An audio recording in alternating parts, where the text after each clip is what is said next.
కూరగాయల కథ. అనగనగా ఉల్లిపాయంత ఊరు ఉండేది.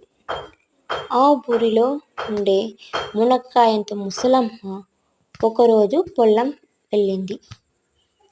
ఆమెకు వంకాయంత వజ్రం దొరికింది. ఆ వజ్రాన్ని భద్రంగా పట్టుకొని ఇంటికి వచ్చింది. దాన్ని బీరకాయంత బీరువాలో దాచింది. ముసలమ్మ వజ్రాన్ని దాచడం కిటికీలోంచి దొండకాయంత దొంగ చూశాడు.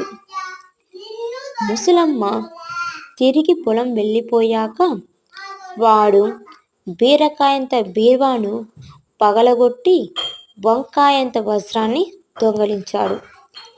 ఆ దొంగను ముసలమ్మ చూసింది.